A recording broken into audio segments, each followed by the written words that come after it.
Okay, so very good morning.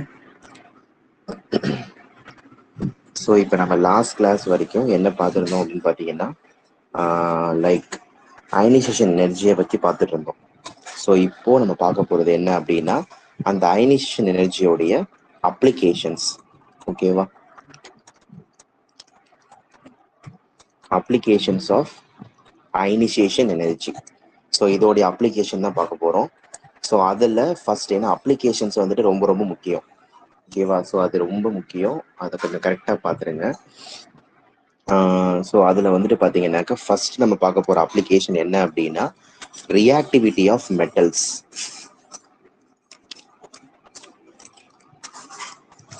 Reactivity of metals. So இதை பற்றி தான் நம்ம என்ன பண்ண போகிறோம், பார்க்க போகிறோம். இப்போ இதில் வந்துட்டு பார்த்தீங்கன்னா நம்ம மேஜராக வந்துட்டு ரியாக்டிவிட்டி ஆஃப் மெட்டல்ஸில் இப்போ யூஸ்வலாக வந்துட்டு நமக்கு ஆல்ரெடி படிச்சிருக்கோம். அதாவது மெட்டல்ஸ் அப்படின்னாலே அது என்ன பண்ணும், எலக்ட்ரான்ஸை வந்துட்டு லூஸ் பண்ணும் இல்லையா, tendency to lose the electrons. So நம்ம 10th படிச்சிருப்போம், all the metals are in electropositive in nature. அப்போ எலக்ட்ரோ பாசிட்டிவ் இன் நேச்சர் அப்படின்னாக்க it is having to tendency to lose the electrons. So எலக்ட்ரான்ஸை lose பண்ணும். ஓகேவா, அப்படி பார்க்கும்போது நம்ம இப்போ நம்ம வந்துட்டு lithium, sodium, potassium, rubidium, caesium and francium, சரியா. ஸோ இப்படி இருக்கு. இப்போ இந்த இடத்துல so top to bottom move மூவ் பண்றோம் அப்படின்னா அந்த இடத்துல வந்துட்டு என் வேல்யூ உங்களுக்கு என்னவாகும், என் வேல்யூ அதிகமாகும், கரெக்டா. அதாவது பிரின்சிபல் குவாண்டம் நம்பர். அடுத்தது அதனால சைஸ் உங்களுக்கு என்னவாகுது, அதிகமாகுது. உங்களுக்கு தெரியும் இல்லையா. ஸோ சைஸ் அதிகமானுச்சுன்னா அயனைசேஷன் எனர்ஜி என்னவாகும்னு சொன்னோம், கம்மியாகும், சரியா. அயனைசேஷன் எனர்ஜி கம்மியாகும். ஸோ அதனால ரியாக்டிவிட்டி என்னவாகுது அப்படின்னு பார்த்தீங்கன்னா அதிகமாகுது, சரியா. So reactivity increases. ஸோ இதுதான் வந்துட்டு பார்த்தீங்கன்னாக்கா முதல் ஃபர்ஸ்ட் சொல்லக்கூடிய applications. Okay, so reactivity of மெட்டல்ஸ்ல சொல்லக்கூடிய ஒரு அப்ளிகேஷன்ஸ். ஓகேவா. அதே மாதிரி இப்ப இன்னொரு விஷயமும் சொல்றாங்க. ஸோ இன்னொரு விஷயம் என்ன சொல்றாங்க அப்படின்னா, அதாவது நம்ம வேலன்ஸ் எலக்ட்ரான்ஸ் இருக்கு இல்லையா, நம்ம வேலன்ஸ் எலக்ட்ரான்ஸும் ஆக்சிடேஷன் நம்பரையும் நம்ம அயனைசேஷன் எனர்ஜி வச்சு என்ன பண்ணலாம் அப்படின்னா ஓரளவுக்கு ப்ரெடிக்ஷன்ல கொண்டு வரலாம் அப்படிங்கிற மாதிரி சொல்றாங்க. ஓகேயா, ஸோ அது எப்படி அப்படிங்கிறத பார்ப்போம். Okay, so second point, second application எழுதிக்கோங்க. தட் இஸ் ரொம்ப முக்கியம், எல்லாத்தையும் தெளிவா நோட் பண்ணிக்கோ. நான் பொறுமையா தான் சொல்லிட்டு இருக்கேன், தெரியலன்னா கேளுங்க. உங்க வாட்ஸ்அப்ல கூட எனக்கு மெசேஜ் பண்ணுங்க. Prediction of valence electrons and possible oxidation states. Prediction of valence electrons and possible oxidation states அப்படின்னு சொல்றோம். ஸோ இதை எப்படி நம்ம மீன் பண்ணி சொல்றது அப்படின்னு பாத்தீங்கன்னா, இப்போ நமக்கு வந்துட்டு இப்போ ஒரு மெட்டல் எடுத்துக்கிறோம். இப்போ ஒரு மெட்டலோடைய அயனைசேஷன் எனர்ஜி அப்படின்னு பார்க்கும்போது ஸோ அயனைசேஷன் எனர்ஜி 1 எவ்வளவு இருக்குன்னா ஒரு 50 இருக்கு அப்படின்னு வச்சுப்போம். அதே அயனைசேஷன் எனர்ஜி வந்துட்டு பாத்தீங்கன்னாக்க செகண்ட் அயனைசேஷன் எனர்ஜி இருக்குல்ல, ஸோ அது சப்போஸ் உங்களுக்கு 78 இருக்கு. தேர்ட் அயனைசேஷன் எனர்ஜி வந்துட்டு பாத்தீங்கன்னாக்க 325 இருக்கு. ஃபோர்த் அயனைசேஷன் எனர்ஜி வந்துட்டு அதுக்கும் மேல இருக்கும், 415. ஏன்னா நீங்க எனர்ஜி அயனைசேஷன் எனர்ஜி உங்களுக்கு அதிகமாக அதிகமாக எனர்ஜி நீங்க நிறைய கொடுத்து எலக்ட்ரான்ஸ் எடுக்கிற மாதிரி ஆகுது இல்லைங்களா.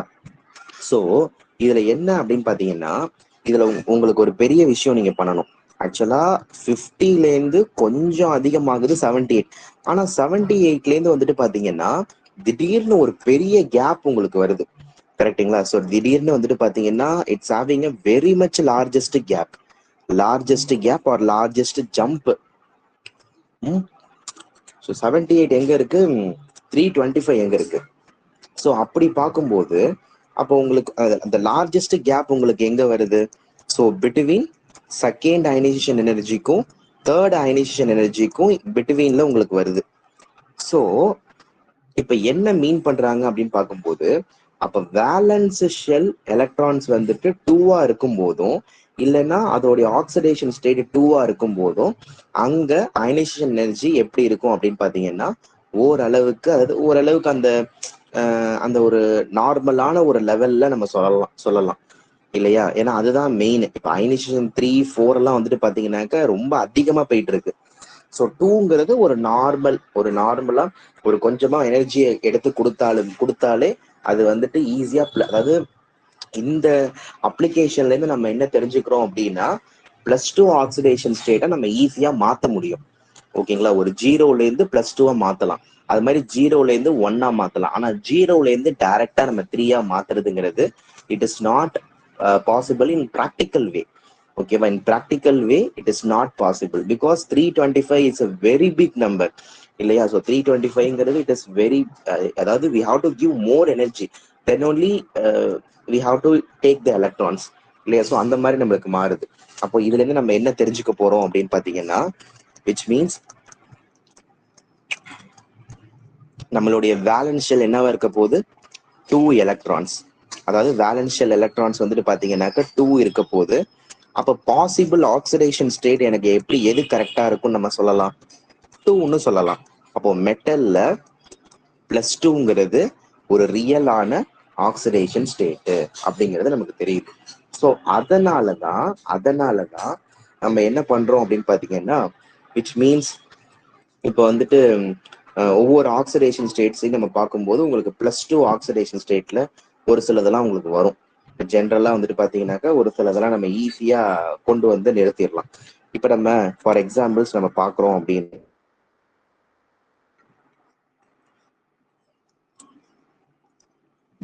இப்போ ஒரு கார்பனேட் எடுத்துக்கிறீங்கன்னு வச்சுக்கோங்க, CO3 2-. இப்ப இதோடைய மெட்டல் வந்துட்டு உங்களுக்கு என்னவா மாறுது? M+2-ஆ மாறலாம் இல்லையா? இந்த கார்பன் வந்துட்டு பாத்தீங்கன்னாக்க M+2-ஆ மாறலாம். இப்ப இந்த கார்பனோடைய ஆக்சிடேஷன் ஸ்டேட் என்னவா இருக்கும்னா X+3 × -2 = -2. இப்ப இந்த மாதிரி இருக்கு. இது வந்துட்டு X3 2 -6 = -2-ஆ. ஸோ உங்களுக்கு எவ்வளவு உங்களுக்கு வரும்? ஸோ டோட்டலா வந்துட்டு உங்களுக்கு 2ங்கிறது கிடைக்குது இல்லையா? ஸோ அப்ப கார்பன் வந்துட்டு உங்களுக்கு இங்க 2 ஆக்சிடேஷன் ஸ்டேட்டா இருக்கிறதுக்கு சான்ஸ் இருக்கு. அதே மாதிரி இப்ப N3-, இப்ப N3- அசைட்ல பார்க்கும்போது M3N2. இப்ப இதுல மெட்டல், இப்ப ஒரு மெட்டல் வந்துட்டு அந்த நைட்ரஜனோட சேர்ந்துச்சுன்னா மெட்டல் வந்துட்டு +2 ஆக்சிடேஷன் ஸ்டேட்டா இருக்கலாம் இல்லையா? அதே மாதிரி ஒரு metal oxide, metal chloride, metal sulphite, metal nitrate, எம்ங்கிறது மெட்டல், நீங்க என்ன வேணுமோ போட்டுக்கலாம். அது மாதிரி மெட்டல் சல்ஃபைடு, அதாவது மெட்டல் தான் இருக்கணுங்கிறது இல்ல, நான் மெட்டல்ஸ் கூட இருக்கலாம் அந்த இடத்துல. ஓகேவா? ஸோ இந்த மாதிரிலாம். அப்ப இதெல்லாம் இருந்துச்சுன்னா இந்த மெட்டல் எல்லாத்துக்குமே உங்களுக்கு என்ன ஸ்டேட்ல இருக்கும்னாக்க +2 ஸ்டேட்ல இருக்கும் due to low ionization energy. So இதுதான் நம்ம இந்த இடத்துல மீன் பண்ணி நம்ம சொல்றோம். ஓகே, நெக்ஸ்ட் அடுத்த ஒரு விஷயம் என்ன சொல்றாங்க அப்படின்னா, இப்ப சப்போஸ் நமக்கு வந்துட்டு உங்களுக்கு தெரியும் வேலன்ஸ் ஷெல் அப்படின்னு பார்க்கும்போது ஜென்ரலா நம்ம என்ன சொல்லுவோம்? ஜென்ரலா வந்துட்டு அவுட்டர் மோஸ்ட் ஷெல் இல்லையா? வேலன்ஸ் ஷெல் அப்படின்னு பார்க்கும்போது that is nothing but outer most shell அப்படின்னு சொல்லுவோம். இப்போ ஃபார் எக்ஸாம்பிள் நான் இப்போ ஒரு எலக்ட்ரானிக் கான்ஃபிகரேஷன் எழுதுறேன். 1s2 2s2 2p6 3s2 இப்படின்னு நான் எழுதுறேன். இப்போ இதுல அந்த கடைசி செல் இருக்குல்ல, அந்த கடைசி ஷெல் இருக்கு பார்த்தீங்களா? இதெல்லாம் இன்ஃபர்மேஷன் தெரிஞ்சுக்கோங்க. 3s2ன்னு, இந்த 3s2-வை நான் என்ன சொல்றேன் அப்படின்னா வேலன்ஸ் ஷெல்லுன்னு சொல்லுவேன். கரெக்டாப்பா? ஏன்னா அதுதான் outer most shell, valence shell. இதை தான் அவங்க என்ன சொல்றாங்கன்னா அல்டிமேட் ஷெல் அப்படிங்கிறாங்க. இதெல்லாம் சின்ன சின்ன சயின்டிபிக் டேர்ம். அல்டிமேட் ஷெல்லும்போம். அடுத்தது வந்துட்டு இந்த 2s2-ஐயும் 2p6-ம் இருக்குல்ல, இது வந்துட்டு எந்த ரூல் படி வருது? n+1 ரூல் படி வருது, n+1th ரூல். இது என்ன சொல்லுவோம் அப்படின்னு பாத்தீங்கன்னா பென் அல்டிமேட் ஷெல் அப்படிம்போம். Penultimate shell. இது வந்துட்டு நம்ம என்ன சொல்லுவோம் அப்படின்னு பாத்தீங்கன்னா n-2th ஷெல்லு. இதை வந்துட்டு என்ன சொல்லுவோம் அப்படின்னா ப்ரீ பென் அல்டிமேட் அப்படின்னு சொல்லலாம், ப்ரீ பென் அல்டிமேட்னு சொல்லலாம். இல்ல அப்படின்னாக்க anti pre penultimate pre penultimate ஷெல்னு கூட நம்ம சொல்லலாம். ஓகேவா? ஸோ இதெல்லாம் வந்துட்டு பாத்தீங்கன்னா நமக்கு ஜென்ரலா சொல்லக்கூடிய ஒரு டேர்ம். ஓகேவா?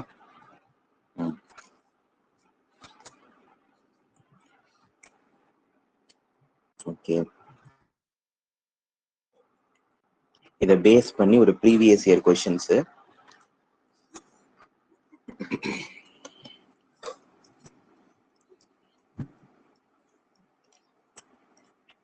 A sudden large jump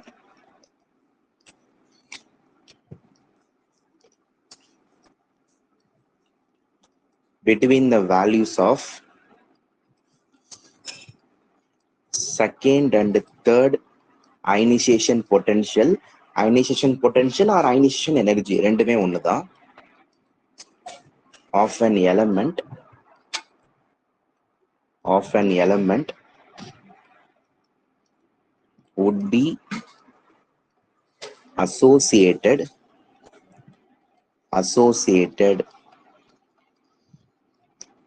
with the electronic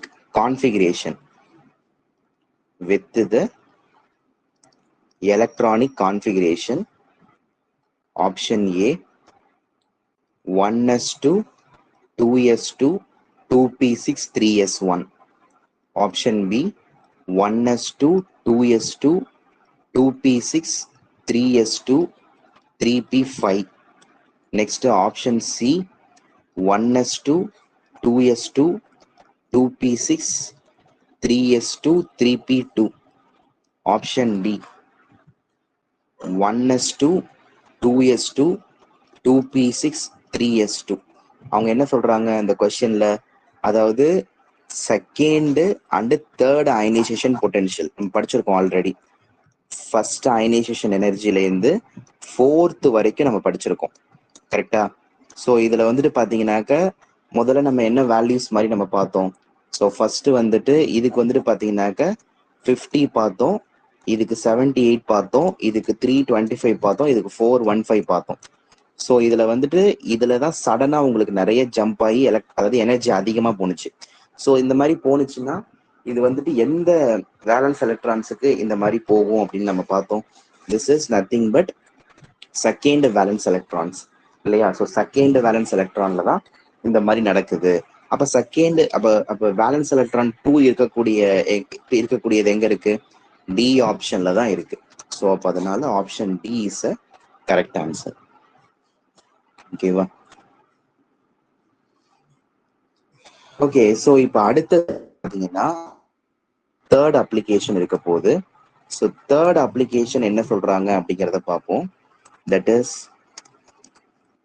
stability of இந்த அயனைசேஷன் எனர்ஜியை வச்சுக்கிட்டு நம்ம அடுத்த அப்ளிகேஷன் என்ன செய்யலாம் அப்படின்னா ஆக்சிடேஷன் ஸ்டேட்டோடைய ஸ்டெபிலிட்டியை நம்ம பார்க்க முடியும். ஆக்சிடேஷன் ஸ்டேட், ஓகேவா? But one more thing you have to remember, this application, அதாவது particularly this third application only applicable for S block elements, சரிங்களா? ஸோ இது வந்துட்டு பாத்தீங்கன்னா ஒன்லி எதுக்கு மட்டும்தான் இருக்க போகுதுன்னா எஸ் பிளாக்கு மட்டும்தான் உங்களுக்கு அது இருக்க போகுது, சரியா? இப்ப இதுல வந்துட்டு பாத்தீங்கன்னா இப்ப ஜென்ரலா வந்துட்டு இப்போ நம்மளுக்கு என்னென்ன இது பண்றோம் அப்படிங்கிறத பாருங்க. இப்போ இதுல மெயினா நம்ம பார்க்கும்போது ஸ்டெபிலிட்டி ஆஃப் ஆக்சிடேஷன் ஸ்டேட் அப்படின்னு சொன்னாங்கன்னா அதாவது லோயர் டு ஹையர் அப்படிங்கிற மாதிரி. இப்போ ஃபார் எக்ஸாம்பிள் இப்போ நான் ஒரு டேர்ம் யூஸ் பண்ண போறேன், அதாவது டெல்டா ஐஇ அப்படின்னு சொல்லிட்டு. இந்த டெல்டா ஐங்கிறது என்னன்னா difference between two ionization energy அப்படிங்கிற மாதிரி மீனிங். இப்போ ரெண்டு கேஸ் கொடுக்க போறேன். ஒன்னு என்ன அப்படின்னா இஃப் அதாவது change in ionisation energy is very less than comparatively 11 electron volt. இப்ப இந்த மாதிரி இருந்துச்சு அப்படின்னா அங்க ஹையர் ஆக்சிடேஷன் ஸ்டேட் இருக்கும். ஹையர் ஆக்சிடேஷன் ஸ்டேட் இருந்தாதான் அது வந்துட்டு ஸ்டேபிளாவே இருக்கும். இந்த டேட்டாவை நீங்க ஞாபகத்துல வச்சுக்கணும். அதாவது 11 எலக்ட்ரான் வோல்ட் வந்துட்டு எங்க அதிகமா இருக்கோ அங்க அயனைசேஷன் எனர்ஜி உங்களுக்கு என்னவா இருக்கும்னா அதிகமா இருக்கும் அப்படிங்கிற மாதிரி அர்த்தம், சரியா? அதே எனக்கு வந்துட்டு ரெண்டாவது கேஸுக்கு போறீங்க. இப்ப ரெண்டாவது கேஸ்ல என்ன சொல்றாங்கன்னா, if delta ionization energy is more than 16 electron volt, 16 electron வோல்ட்டுக்கும் கம்மியா இருந்துச்சுன்னு வச்சுக்கோங்களேன், ஸோ 15 14 அந்த மாதிரி இருந்துச்சு அப்படின்னா அதை வந்துட்டு நான் என்ன சொல்ல போறேன்னா that is lower oxidation state. அங்க லோவர் ஆக்சிடேஷன் ஸ்டேட் தான் எனக்கு எப்படி இருக்கும், ஸ்டேபிளா நமக்கு இருக்கும். இதாங்க கான்செப்ட். ஓகேவா? இது எப்படி நம்ம வந்துட்டு ஒரு அப்ளிகேஷனா மீன் பண்ணி பேசுறது அப்படின்னு பாத்தீங்கன்னா, for example if you take sodium, இப்ப சோடியம் எடுத்துக்கிறீங்க. இப்ப இந்த சோடியத்துல இருந்து உங்களுக்கு எத்தனை எலக்ட்ரான் ரிலீவ் ஆகும், ஒரே ஒரு எலக்ட்ரான் மட்டும்தான் உங்களுக்கு வெளியில போகும். ஏன்னா சோடியத்தோட வேலன்சி 1. அப்ப அவுட்டர் மோஸ்ட் எலக்ட்ரான்ஸை மட்டும்தான் அயனேஷன் எனர்ஜியால என்ன பண்ண முடியும், எடுக்க முடியும். அப்போ so if you can take one electron that Na will convert into Na plus. ஓகேவா? ஸோ இப்போ சோடியம் நீங்க எடுத்துக்கிட்டீங்க அப்படின்னு பாத்தீங்கன்னா இதுல இருந்து ஒரு எலக்ட்ரான் லாஸ் ஆயிடுச்சு. அப்ப இதை என்ன சொல்லலாம், அயனைசேஷன் எனர்ஜி 1ன்னு சொல்லலாமா? For example we are giving the energy that is 10 electron volt. ஓகேவா? 10 எலக்ட்ரான் வோல்ட் உங்களுக்கு வருது. இப்ப அகைன் Na பிளஸ்ல இருக்கக்கூடிய எலக்ட்ரான்ஸை ரிமூவ் பண்றேன். ஏன்னா இப்ப Na பிளஸ்ல இருக்க எலக்ட்ரான்ஸ் வந்துட்டு பாத்தீங்கன்னா அடுத்தது என்னது, 2p6 தானே. ஏன்னா இது வந்துட்டு உங்களுக்கு 1s2 2s2 2p6 3s1 வரைக்கும் இருக்கும். அப்ப உங்களுக்கு வந்துட்டு பாத்தீங்கன்னாக்கா அயனைசேஷன் எனர்ஜி 1-2 கேப், ஸோ ஈஸியா எடுத்துடலாம், கம்மியாவே நம்ம கொடுத்துடலாம். பட் இங்க 2p6ன்னு சொல்லும் போது செகண்ட் அயனைசேஷன் எனர்ஜினா கண்டிப்பா 10 விட நீங்க அதிகமா தான் கொடுக்கணும். ஒரு 70 எலக்ட்ரான் வோல்ட்டை கொடுப்போம். This is ionisation energy 2, then it will become Na+2. ஓகேவா? கரெக்ட் தானே? இப்ப இதுல இருந்து நம்ம என்ன தெரிஞ்சுக்கிறோம்னா, எந்த ஆக்சிடேஷன் ஸ்டேட் வந்துட்டு எனக்கு ஸ்டேபிள் அப்படின்னு சொல்லணும். இப்ப Na+ இருக்கு, Na+2 இருக்கு. அப்ப நம்ம ஃபர்ஸ்ட் என்ன கண்டுபிடிக்கணும், we have to calculate delta IE, ionisation energy. So இப்போ நம்ம எப்படி, அதாவது என்ன கண்டுபிடிக்கணும் அப்படின்னு பார்த்தீங்கன்னா ரெண்டுத்துக்கும் டிஃபரன்ஸ் கண்டுபிடிக்கணும். கரெக்டா? இங்க 70 இருக்கு, இங்க 10 இருக்கு. ரெண்டுத்துக்கும் டிஃபரன்ஸ் எவ்வளவு, 70க்கும் 10க்கும் டிஃபரன்ஸ் வந்துட்டு 60. ரெண்டுத்தையும் மைனஸ் பண்ண வேண்டியதுதான்.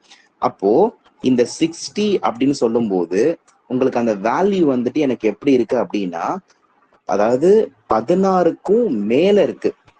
கரெக்ட்? அதாவது வந்துட்டு பாத்தீங்கன்னாக்க உங்களுக்கு வந்துட்டு நம்ம செகண்ட் இதை சொன்னோம்ல, இப்போ செகண்ட் இது நம்ம என்ன சொன்னோம், டெல்டா அயனைசேஷன் எனர்ஜி வந்துட்டு 16க்கும் மேல இருக்கணும். நம்ம என்ன சொன்னோம், டெல்டா அயனைசேஷன் எனர்ஜி வந்துட்டு 11 இருக்கணும். அதாவது இப்ப நம்மளுக்கு வந்துட்டு 11க்கும் கீழே இருந்துச்சுன்னா அதை நம்ம சொல்லக்கூடாது. இங்க வந்துட்டு பாத்தீங்கன்னாக்கா 16. ஓகேவா? ஸோ 16க்கும் மேல இருக்கணும். அப்ப 16க்கு மேல இருக்கிறது வந்துட்டு இங்க இருக்கு 60. அப்ப எது வந்துட்டு ஸ்டேபிள்னு நம்ம சொல்லலாம், லோவர் ஆக்சிடேஷன் ஸ்டேட் தான் ஸ்டேபிள். அப்போ உங்களுக்கு இந்த இடத்துல பிளஸ் இருக்கு, இங்க +2 இருக்கு. அப்ப எது லோவர் ஆக்சிடேஷன் ஸ்டேட், Na+. அப்ப Na+ தான் கரெக்டான ஒரு ஸ்டேபிள் ஆக்சிடேஷன் ஸ்டேட் அப்படின்னு நம்ம சொல்லிடலாம். ஓகேவா? ஸோ இப்போ இதுவும் ஒன் ஆஃப் த ப்ரெடிக்ஷன் தான்.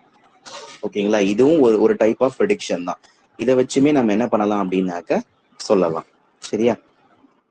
இப்ப அதே வந்துட்டு பாத்தீங்கன்னாக்க சப்போஸ் உங்களுக்கு வந்துட்டு ஒரு மெக்னீசியம் எடுத்துக்கிறேன். இப்ப இந்த மெக்னீசியத்துல இருந்து ஒரு எலக்ட்ரானை ரிமூவ் பண்றேன், அது அயனைசேஷன் எனர்ஜி 1. அதை ரிமூவ் பண்றதுக்கு உங்களுக்கு 15 எலக்ட்ரான் வோல்ட் கொடுக்குறாங்க. Then it will become Mg+. Again you are giving ionization energy 2, அதுக்கு 22 எலக்ட்ரான் வோல்ட்டை கொடுக்குறாங்க. Then it will become Mg+2. So here we have a 2 possible oxidation state. One is Mg+1, another one is +2. We have a 2 oxidation state. Just you have to take the difference for this 2. இங்க இந்த இடத்துல 15 இருக்கு, இந்த இடத்துல வந்துட்டு 22 இருக்கு. So என்ன difference உங்களுக்கு வருது, டோட்டலா 7 வருதா? ஏன்னா 22 15. ஸோ 22 15ல வந்துட்டு பாத்தீங்கன்னாக்க நம்ம என்ன பண்ணுவோம், ஸோ ஜென்ரலா 5 நிமிஷம்.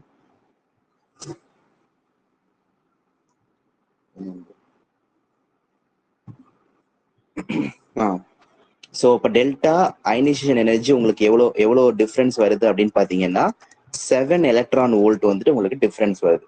அப்போ நம்ம ஒரு விஷயம் சொல்லியிருந்தோம். ஸோ என்ன சொல்லியிருந்தோம், இங்க ஒன்று பாருங்க. அதாவது இந்த இடத்துல வந்துட்டு அயனைசேஷன் எனர்ஜி 11க்கும் 11 எலக்ட்ரான் வோல்ட்டுக்கும் கீழே இருந்துச்சுன்னா, ஓகேவா, 11 எலக்ட்ரான் வோல்ட்டுக்கும் கீழே இருந்துச்சு அப்படின்னு பாத்தீங்கன்னா அங்க ஹையர் ஆக்சிடேஷன் ஸ்டேட் தான் பாசிபிள் அப்படிங்கிற மாதிரி சொல்லியிருக்கோம். இல்லையா? இங்க வந்துட்டு இது வந்துட்டு பாத்தீங்கன்னாக்க உங்களுக்கு எதுக்கும் மேல இல்ல, உங்களுக்கு வந்துட்டு 16க்கு மேல எல்லாம் இது கிடையாது இல்லையா? சோ அப்ப நம்ம இதை சொல்ல முடியாது. சோ அப்போ இதுல வந்துட்டு பாத்தீங்கன்னாக்க 7 எலக்ட்ரான் வோல்ட்டுங்கிறது அந்த ஃபர்ஸ்ட் கேஸ்ல உள்ள மாதிரி சொல்லுது. அப்ப இங்க எது வந்துட்டு பாசிபிள்னு சொல்லுவீங்க? ஹையர் ஆக்சிடேஷன் ஸ்டேட் தான் பாசிபிள். அப்ப Mg+2 தான் நம்ம கணக்குல எடுத்துக்கணும். Mg+2 is a correct oxidation state. Mg+ங்கிறது it is not at all possible practically. ஓகேவா? ஸோ இதெல்லாம் நம்ம இந்த இடத்துல மீன் பண்ணி சொல்லுவோம். சரியா? தென் இப்ப பிளாக் வைஸ் நம்ம அயனைசேஷன் எனர்ஜி பார்க்குறோம். அடுத்த டாபிக் வந்துட்டு பாத்தீங்கன்னா பிளாக் வைஸ் அயனைசேஷன் எனர்ஜி அப்படின்னு போட்டுக்கோங்க. Block wise ionization energy. So இதுல என்ன மீன் பண்றோம் அப்படின்னா ஒன்றும் இல்லை. இப்போ நம்ம ஃபர்ஸ்ட் வந்துட்டு இப்போ எஸ் பிளாக்குக்கு நம்ம பாக்குறீங்க. இப்போ மெயினா வந்துட்டு பாத்தீங்கன்னாக்க இப்போ ஃபர்ஸ்ட் வந்துட்டு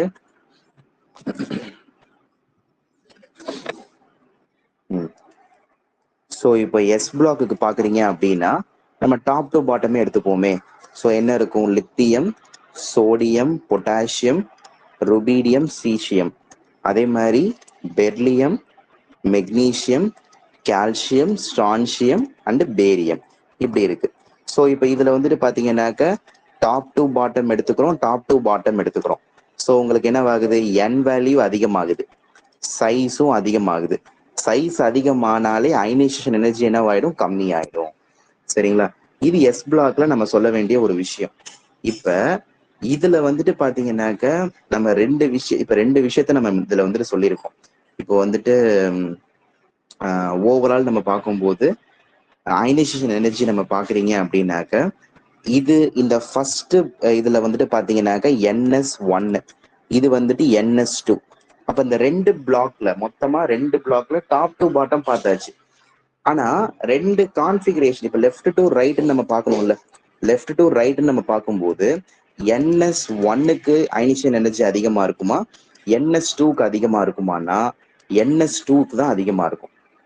இது எதனால, ஏன் அப்படின்னு பாத்தீங்கன்னா ஜென்ரலா வந்துட்டு உங்களுக்கு வந்துட்டு இது வந்துட்டு பாத்தீங்கன்னாக்க ஃபர்ஸ்ட் அயனைசேஷன் எனர்ஜில நல்லா தெரிஞ்சுக்கணும். ஃபர்ஸ்ட் அயனைசேஷன் எனர்ஜில இந்த ஆர்டர். ஏன்னா வந்துட்டு அட் அ டைத்துல ஃபர்ஸ்ட் அயனைசேஷன் எனர்ஜி ஸ்டேஜ்லயே 2 எலக்ட்ரானை ரிமூவ் பண்றதுங்கிறது ஒரு முடியாத ஒரு விஷயம். ஸோ அப்போ அதனால நம்ம என்ன மீன் பண்றோம் அப்படின்னாக்க NS2 கான்ஃபிகரேஷனுக்கு we have to give the more energy. So that is the reason this having a more ionization energy.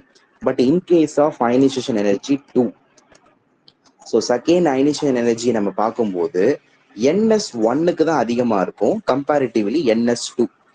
ஏன் செகண்ட் அயனைசேஷன் எனர்ஜி அப்படிங்கிறது என்ன? பிகாஸ் செகண்ட் அயனைசேஷன் எனர்ஜி அப்படின்னு சொல்லும் போது நீங்க வந்துட்டு ஒரு எலக்ட்ரானை ஆல்ரெடி ரிமூவ் பண்ணிருப்பீங்க.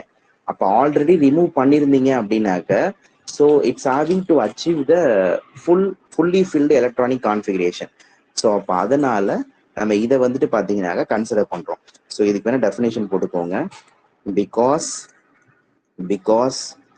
After removal of first electron, NS1 achieves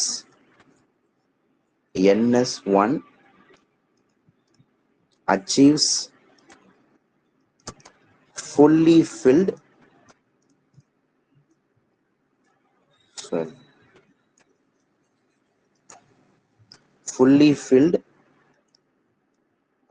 stable configuration. கீழே எழுதிங்க ஸ்டேபிள் கான்ஃபிகரேஷன். ஓகேவா? ஸோ அதுக்காக நம்ம இதை மீன் பண்றோம். இப்போ உங்கள்கிட்ட வந்துட்டு இப்போ ஒரு கொஸ்டின் கேட்பாங்க. இப்போ என்னன்னா இப்போ சோடியத்துக்கும் மெக்னீசியத்துக்கும் அயனைசேஷன் எனர்ஜி 1 பிரகாரம் எது வந்துட்டு அதிகமா எனர்ஜி இருக்கும்னா மெக்னீசியத்துக்கு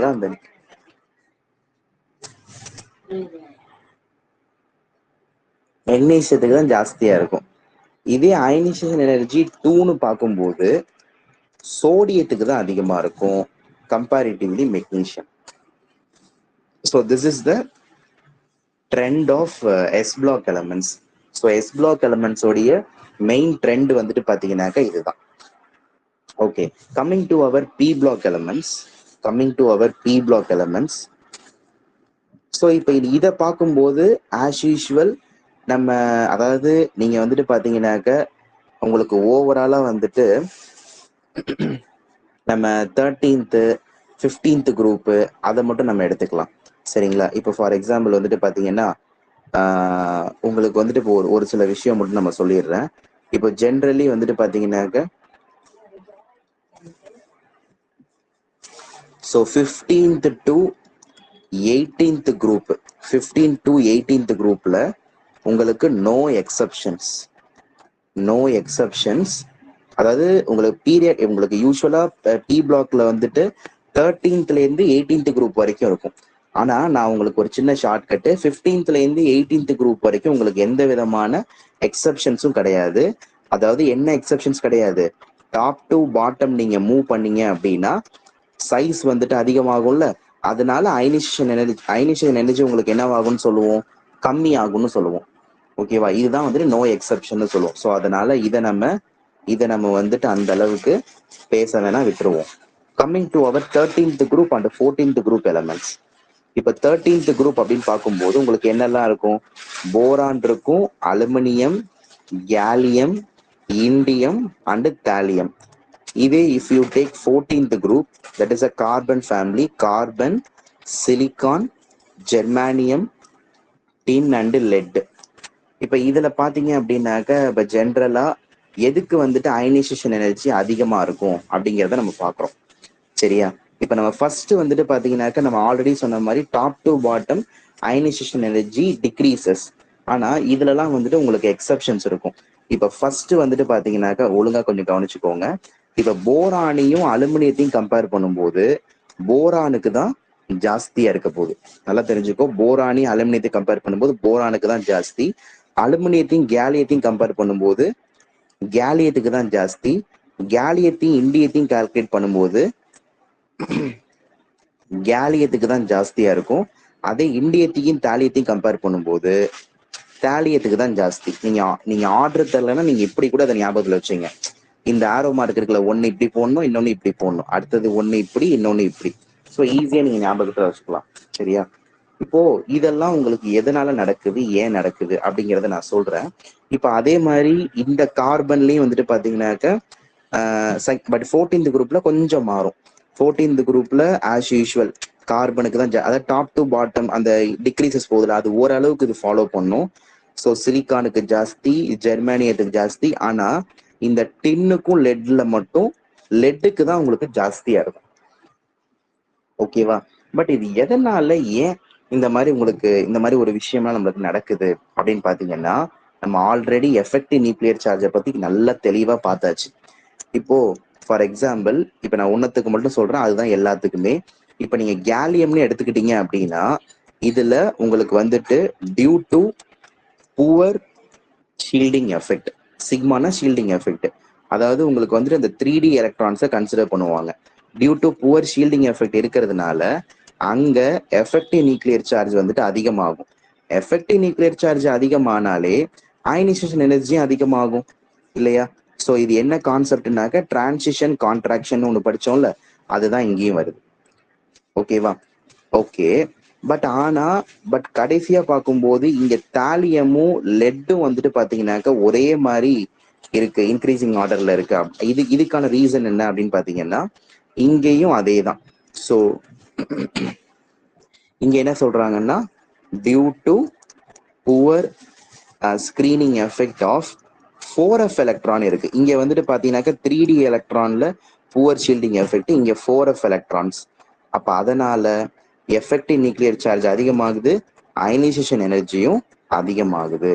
ஓகேவா? ஸோ இதுதான் இது வந்துட்டு லாந்தனைடு கான்ட்ராக்ஷன். ஏன்னா 4f எலக்ட்ரான்ஸ் வரதுனால இந்த பாயிண்ட் வந்துட்டு உங்களுக்கு லாந்தனைடு கான்ட்ராக்ஷன்ல கன்சிடர் பண்ணி நம்ம சொல்றோம். ஓகேவா?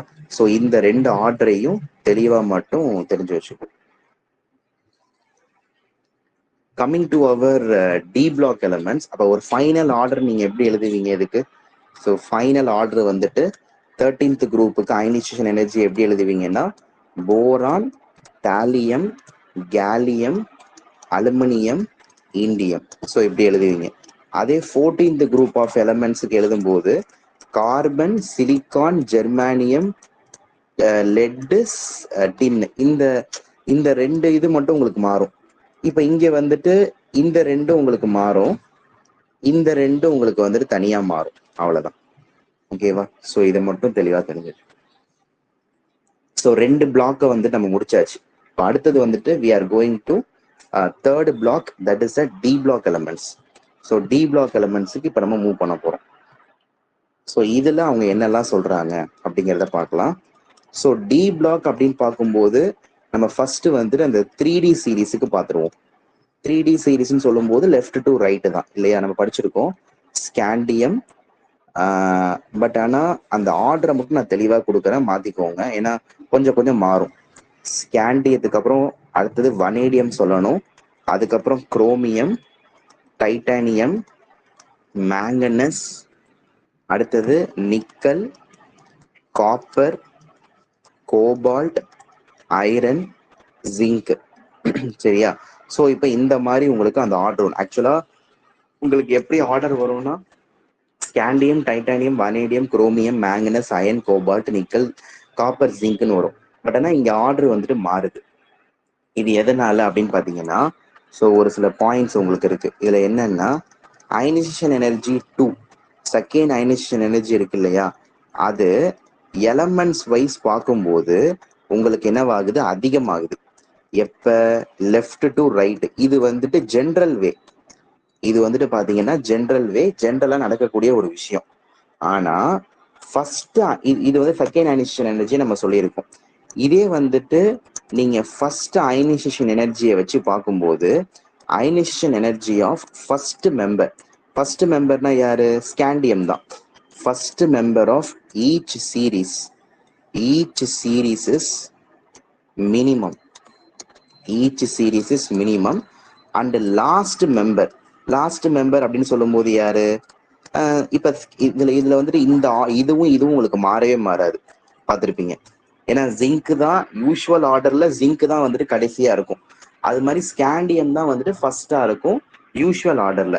ஸோ யூஸ்வலா ஃபர்ஸ்ட் அயனைசேஷன் எனர்ஜியில ஃபர்ஸ்ட் மெம்பரும் லாஸ்ட் மெம்பரும் வந்துட்டு பாத்தீங்கன்னாக்க உங்களுக்கு அந்த இதுல ஆர்டர்ல மாறாம ஃபர்ஸ்ட் மெம்பர் வந்துட்டு லீஸ்ட் அயனைசேஷன் எனர்ஜியும், லாஸ்ட் மெம்பர் வந்துட்டு மேக்சிமம் அயனைசேஷன் எனர்ஜியும் உங்களுக்கு இருப்பாங்க.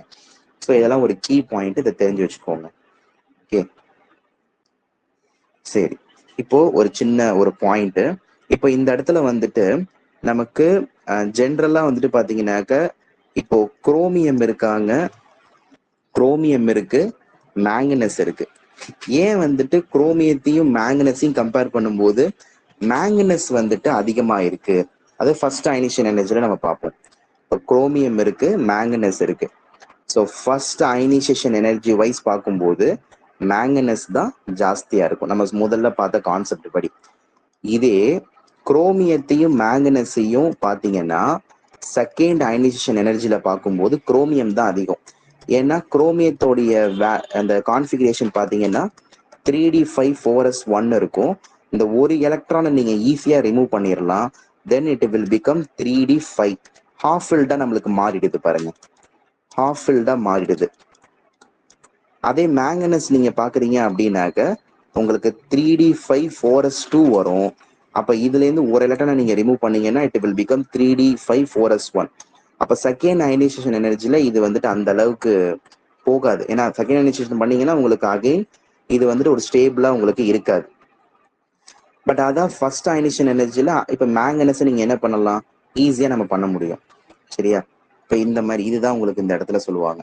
அதே மாதிரிதான் இங்கேயும் இப்ப காப்பரையும் ஜிங்கையும் கம்பேர் பண்ணும்போது ஃபர்ஸ்ட் அயனைசேஷன் எனர்ஜில ஜிங்க் தான் ஜாஸ்தி. அதே காப்பரையும் ஜிங்கையும் செகண்ட் அயனைசேஷன் எனர்ஜில பார்க்கும்போது காப்பர் தான் ஜாஸ்தி. ஏன்னா காப்பர்ல 3d10 4s1 இருக்கும். ஈஸியா இந்த ஒரு எலக்ட்ரானை ரிமூவ் பண்ணி இந்த 3d10 ஃபுல் ஃபில்டா மாத்திரலாம். ஆனா ஜிங்க்ல வந்துட்டு அது நடக்காது. ஜிங்க்ல 3d10 4s2 நீங்க ஒரு எலக்ட்ரான் ரிமூவ் பண்ணீங்கன்னா இட் வில் பிகம் 4s1 தான். கரெக்டா? எஸ். ஸோ அதனாலதான் இந்த செகண்ட் அயனைசேஷன் எனர்ஜில நம்ம பெருசா நம்ம சொல்றது இந்த ஆர்டரை மீன் பண்ணி நம்ம பேசுறோம். புரியுதா?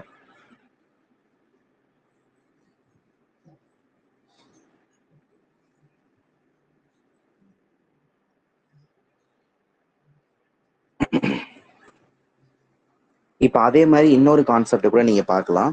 இப்ப மேங்கனஸ் ஐரன், ஃபர்ஸ்ட் அயனைசேஷன் எனர்ஜில ஐரனுக்கு தான் ஜாஸ்தி. அதே மாதிரி நீங்க மேங்கனஸ் ஐரன்ல ஆல்சோ அயனைசேஷன் 2 தான், அயனைசேஷன் 2லயும் ஐரனுக்கு தான் ஜாஸ்தி. ஆனா அயனைசேஷன் 3ல மேங்கனஸுக்கு தான் ஜாஸ்தி. ஏன் அப்படின்னா மேங்கனஸ்ல 3d5 4s2 இருக்க போறாங்க. ஸோ நம்ம என்ன பண்ணலாம்னாக்கா அட் அ டைத்துல 2 எலக்ட்ரானை நம்ம என்ன அதாவது ரெண்டு எலக்ட்ரான் உங்களுக்கு ரிமூவ் ஆகும். கரெக்டா? அப்போ உங்களுக்கு 3d5 ஹாஃப் ஃபில்டு கிடைச்சிரும். பட் இங்க வந்துட்டு அந்த மாதிரி உங்களுக்கு கிடைக்காது. ஸோ அதுதான் இங்க இருக்கக்கூடிய மெயின் பாயிண்ட்.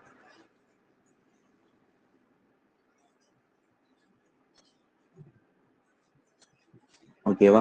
ஸோ இப்போ இது வரைக்கும் நம்ம கம்ப்ளீட்டா அயனைசேஷன் எனர்ஜினா என்ன அப்படிங்கிறத நம்ம பார்த்துட்டோம்.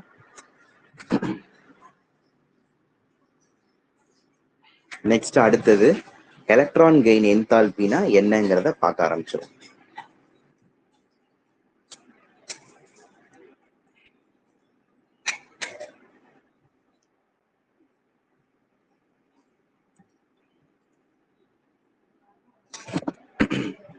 நிமிஷம்.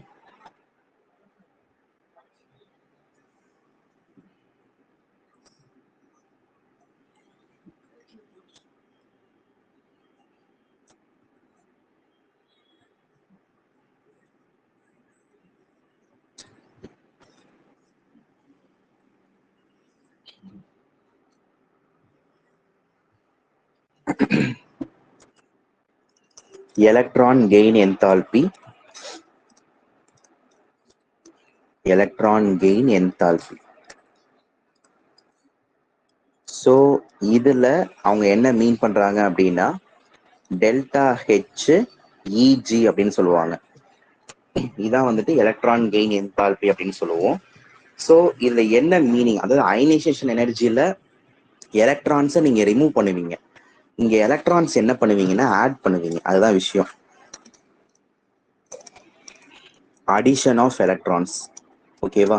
ஸோ அதுதான் இங்க உங்களுக்கு நடக்கும். ஓகே, ஸோ இதுக்கான டெஃபினிஷன்ஸ் நான் சும்மா கொடுக்குறேன். Overall change in energy, overall change in energy during the addition of electron into an isolated gaseous atom. ஓகேவா? ஸோ அதாவது உங்களுக்கு என்ன சொல்றாங்கன்னா ஓவரால் சேஞ்சஸ் நடக்குமா, அடிஷன் ஆஃப் எலக்ட்ரான்ஸ் நீங்க போடும்போது உங்களுக்கு என்ன ஆகும் அப்படின்னு பாத்தீங்கன்னா ஓவரால் உங்களுக்கு அந்த ஜென்ரலா வந்துட்டு எல்லா விதமான சேஞ்சஸுமே உங்களுக்கு நடக்கும் அப்படிங்கிற மாதிரி நம்ம மீன் பண்றாங்க. சரியா? ஸோ இதுதான். ஓகே, இப்போ இந்த எலக்ட்ரான் அடிஷனுமே உங்களுக்கு இப்போ நம்ம நார்மலா அயனைசேஷன் எனர்ஜில எலக்ட்ரான்ஸ் நம்ம ரிமூவ் பண்ணுவோம், எடுப்போம். அந்த எடுக்கக்கூடிய எலக்ட்ரான்ஸ் எங்கேருந்து நம்ம எடுப்போம்? அவுட்டர் மோஸ்ட் எலக்ட்ரான்ஸ்ல தான் நம்ம எடுப்போம். அதே மாதிரி நம்ம இங்க எலக்ட்ரான்ஸ் ஆட் பண்றதும் அவுட்டர் மோஸ்ட் எலக்ட்ரான்ஸ்ல தான் நம்ம என்ன பண்ணுவோம்னாக்க ஆட் பண்ணுவோம். கரெக்டுங்களா? அப்போ உங்களுக்கு ஜென்ரலா நீங்க அவுட்டர் மோஸ்ட் எலக்ட்ரான்ஸ்ல ஆட் பண்ணும்போது இப்ப ஜென்ரலா உங்களுக்கு தெரியும், இப்போ ஒரு இந்த மாதிரி நிறைய வந்துட்டு பாத்தீங்கன்னாக்க ஷெல்ஸ் இருக்கு அப்படின்னா இதுல ஆல்ரெடி அவுட்டர் மோஸ்ட்ல எலக்ட்ரான்ஸ் இருக்கும். அதுல நீங்க எக்ஸ்ட்ராவா ஒரு எலக்ட்ரான்ஸ் ஆட் பண்ணும்போது கண்டிப்பா எலக்ட்ரான் ரிப்பல்ஷன் அப்படிங்கிறது நடக்குமா? அப்ப அந்த இடத்துல ரிப்பல்ஷன் அதிகமாகும், அட்ராக்ஷனுங்கிறது கம்மியாகும். இது யூஸ்வலா நடக்கக்கூடிய ஒரு விஷயம். சரிங்களா? இப்ப அதான் உங்களுக்கு சொல்றாங்க, அதாவது இஃப் ரிப்பல்ஷன் எனர்ஜி increases, அதே மாதிரி அட்ராக்ஷன் வந்துட்டு பாத்தீங்கன்னாக்கா உங்களுக்கு என்னவாகும்? அதிகமாகும். அட்ராக்ஷன் எனர்ஜி உங்களுக்கு என்னவாகுதுன்னா கம்மியாகுது. இப்ப இந்த மாதிரி ஸ்டேஜ்ல உங்களுக்கு இதுல வந்துட்டு பாத்தீங்கன்னாக்க அட்ராக்ஷன் தான். இப்ப சப்போஸ் இது வந்துட்டு உங்களுக்கு காமனா சொல்லக்கூடிய ஒரு விஷயம். இப்ப உங்களுக்கு சப்போஸ் அட்ராக்ஷன் அதிகமா இருந்து ரிப்பல்ஷன் கம்மியா இருந்துச்சு அப்படின்னா அங்க எலக்ட்ரான் கெயின் என்தால்பி நெகட்டிவ்ல இருக்கும். It's means exothermic process. Suppose repulsion அதிகமா இருந்து அட்ராக்ஷன் கம்மியா இருந்துச்சுன்னா அங்க எலக்ட்ரான் கெயின் என்தால்பி எனக்கு எப்படி இருக்கும் அப்படின்னு பாத்தீங்கன்னா பாசிட்டிவ் நேச்சர்ல இருக்கும். இதுவும் எலக்ட்ரான் கெயின் என்தால்பி தான். பாசிட்டிவ்ல இருந்துச்சுன்னா that is endothermic process. That is endothermic process. ஓகேவா? இப்ப இந்த எலக்ட்ரான் கெயின் என்தால்பிக்கும் எலக்ட்ரான் அஃபினிட்டிக்கும் வந்துட்டு பாத்தீங்கன்னாக்க ஒரு சில ரிலேஷன்ஸ் இருக்கு. ஆக்சுவலா ரெண்டுமே வந்துட்டு வேற வேற தான். ஓகேவா? ஸோ இதை வேணா நோட் பண்ணிக்கோங்க. ரிலேஷன் பிட்வீன் எலக்ட்ரான் அஃபினிட்டி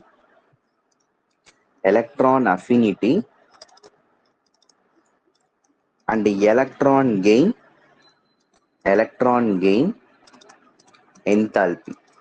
சரியா? Electron gain enthalpy.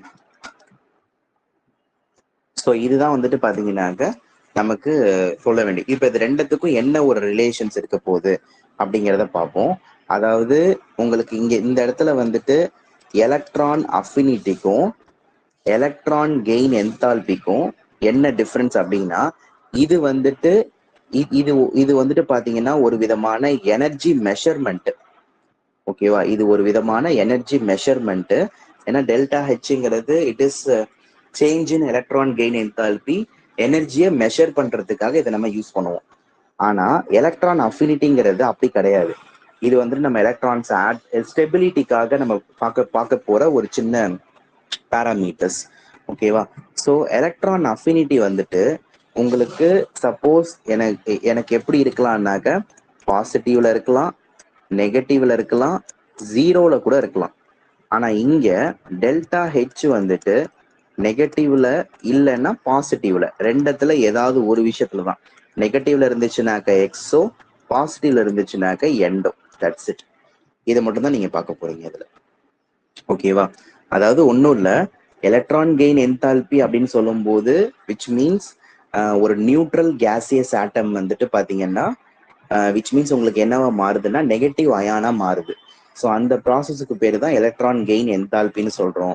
அதே எலக்ட்ரான் அஃபினிட்டின்னு சொல்லும் போது எவ்வளோ எலக்ட்ரான்ஸ் அது வாங்குது அப்படின்னு சொல்றதுக்கு பேரு தான் எலக்ட்ரான் அஃபினிட்டி அப்படின்னு நம்ம சொல்லுவோம். சரியா? ஸோ இதுதான். இன்னும் நம்மளுக்கு கரெக்டா சொல்ல போனோம் அப்படின்னா எலக்ட்ரான் அஃபினிட்டின்னு சொல்றது, எலக்ட்ரான் அஃபினிட்டிங்கிறது it is one of the measured in terms of electron gain enthalpy. கிட்டத்தட்ட ரெண்டுத்துக்குமே ஒரே ரிலேஷன் தான் வரப்போகுது. பட் ஒரு சின்ன டிஃபரன்சியேஷன், அவ்வளவுதான். ரொம்ப பெருசாலாம் கிடையாது. Maximum that both are same only. Electron அஃபினிட்டியை மெஷர் பண்றதுக்காக we are using electron gain enthalpy. ஓகேவா? ஸோ இந்த பாயிண்ட்ஸ் மட்டும் தெரிஞ்சுக்கோங்க. இதுல கீழே நோட் அப்படின்னு போட்டு எழுதிக்கோ. அதாவது ஃபார் நியூட்ரல் ஆட்டம் அப்படின்னாக்க அதுக்கு சார்ஜே இல்லை அப்படிங்கிற மாதிரி அர்த்தம். ஃபார் நியூட்ரல் எலமெண்ட்டுக்கு எலக்ட்ரான் கெயின் என்தால்பி எனக்கு எப்படி இருக்கும்னா ஆல்வேஸ் எக்ஸோதெர்மிக் ப்ராசஸா தான் இருக்கும். Always exothermic process.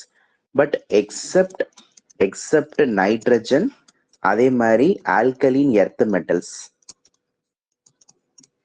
Alkaline earth மெட்டல்ஸ்னாக்க நம்ம பெர்லியம், மெக்னீசியம்லாம் இருக்குல்ல, அதுக்கப்புறம் வந்துட்டு பாத்தீங்கன்னாக்க இன்னர்ட் கேஸ். ஸோ இதுக்கெல்லாம் நம்ம கன்சிடர் பண்ணி பேசணும். செகண்ட் பாயிண்ட் வந்துட்டு பாத்தீங்கன்னா electron gain enthalpy of cation. So கேட்டையானுக்கு பார்க்கும்போது அதுவும் வந்துட்டு பாத்தீங்கன்னாக்க எக்ஸோதெர்மிக் தான். அதே suppose electron gain enthalpy of ஆனையானுக்கு பார்க்கும்போது அதுக்கு வந்துட்டு உங்களுக்கு எண்டோதெர்மிக் ப்ராசஸ். எனர்ஜி வந்துட்டு எனர்ஜி அப்சார்ப்ஷன் அப்படிங்கிற மாதிரி அர்த்தம்.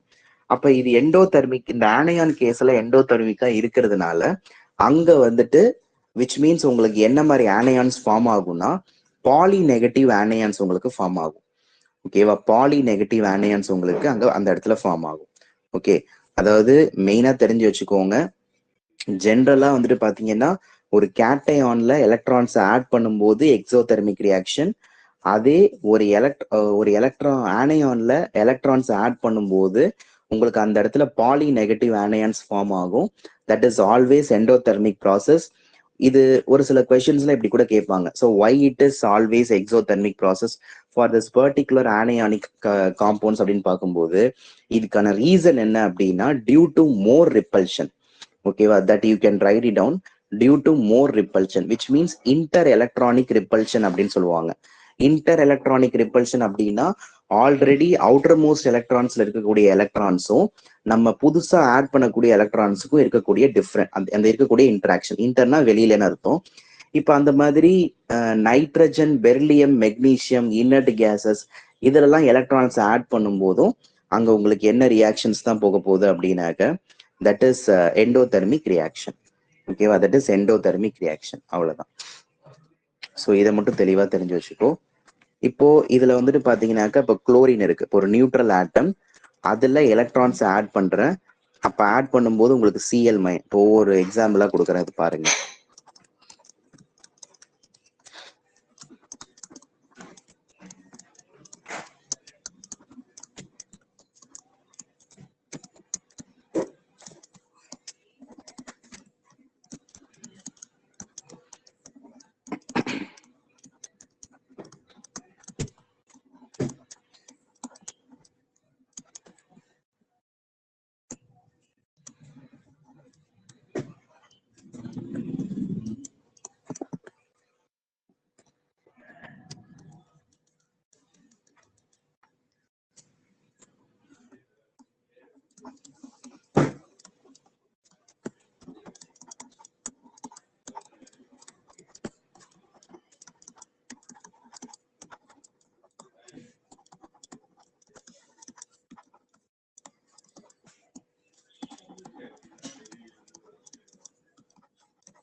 ஓகே, ஸோ இப்போ நான் ஒரு 10 இப்போ ஒரு சில ரியாக்ஷன்ஸ் கொடுத்துருக்கேன்.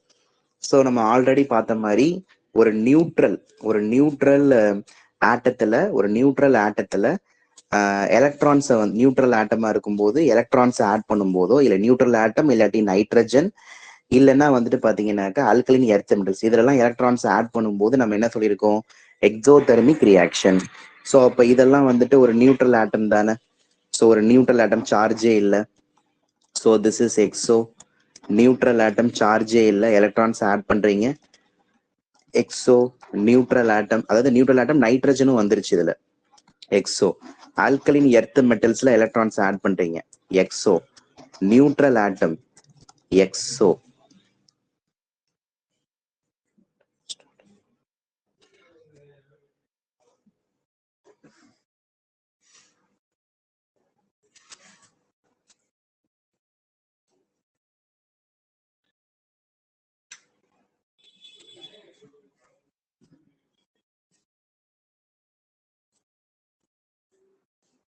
Okay.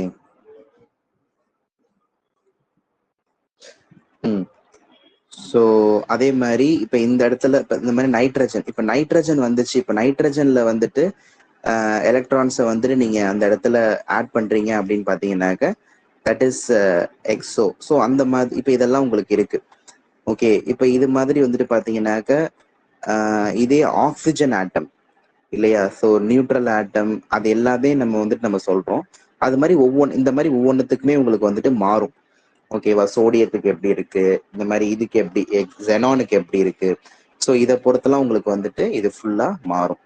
So electron gain enthalpy இதெல்லாம் கொஞ்சம் கரெக்டா தெரிஞ்சு வச்சுக்கோங்க. ஓகேவா? This is very important. இதெல்லாம் உட்காந்து போட்டுருங்க எது இதெல்லாம் வருது அப்படின்ட்டு.